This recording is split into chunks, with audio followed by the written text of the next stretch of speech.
So it's time for another video on spirituality slash philosophy slash contemplation on the absolute truth. So as we saw in a previous video, God alone is. So if you don't like the word God, we could use the word consciousness or the absolute truth. It refers to the same thing really. So I'll just use the word the absolute instead of God because God has too many unnecessary connotations associated with it. So life, the entire process of life that we go through is basically ultimately God or the absolute playing hide and seek with itself. Because as we saw in a previous video, the absolute truth is the sole reality. There is nothing other than the absolute truth or consciousness or God.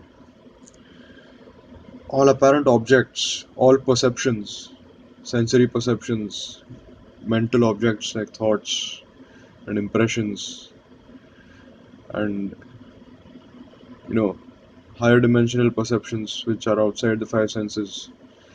All these objects are consciousness or the absolute appearing as those objects. Note that without consciousness, no object can be perceived.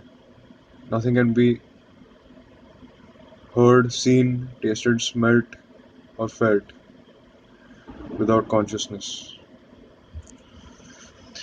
So the absolute first imagines itself to be something separate from itself in the form of an apparent ego, which is basically the I thought identified with this body and this mind, which basically consists of memories, imagination, and words, as we saw in the previous video. So, consciousness imagines itself to be an ego, and as an immediate corollary of the apparent existence of an ego arises the existence of a totally separate world out there. And then begins the whole drama of the relationship between I and the world, which is basically what you call the story of my life. So the absolute first imagines separation in the form of an apparent ego in relationship with an apparent separate world, an apparent self interacting with an apparent other.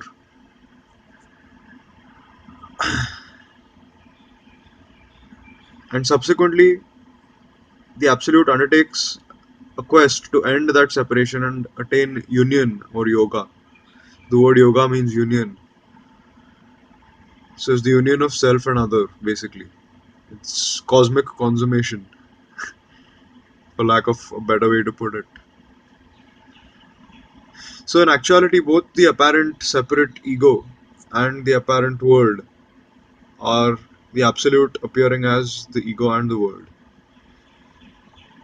So both the ego and the world are simultaneously God and non-existent, simultaneously the absolute and non-existent.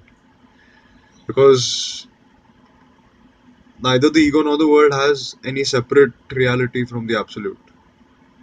They both depend on the absolute for their reality. They borrow their reality from the absolute or consciousness or God. So enlightenment is the absolute realizing itself. It is the absolute ceasing to identify with self-imposed limitations. So the absolute falls under the self-imposed delusion of Maya, which is the delusion of separation and limitation. The absolute is originally infinite and limitless, but when it assumes the form of the ego, it appears to be limited and finite. And that is the root of desire. Because desire always seeks the infinite. That is why we always want more, no matter how much we get. Because whatever we have is always finite. The ego's world is always finite. It can never encompass the totality of what is.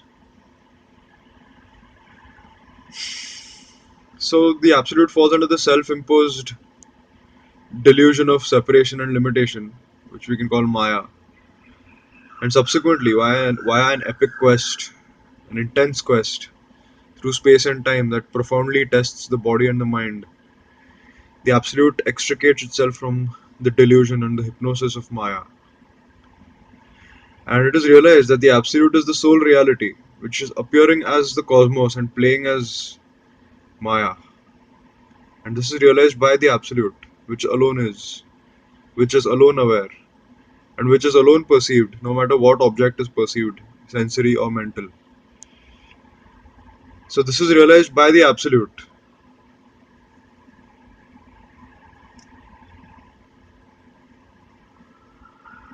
This is it. This is the Absolute looking at itself.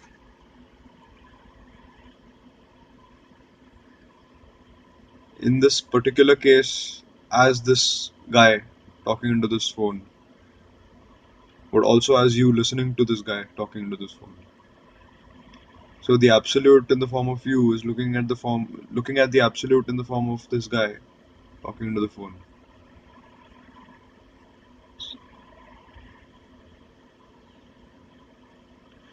So this has very profound implications because we usually assume that we are an ego in relationship with an outside world. So when that paradigm is changed to actually being the Absolute, it creates an inconceivable change in the way one experiences life.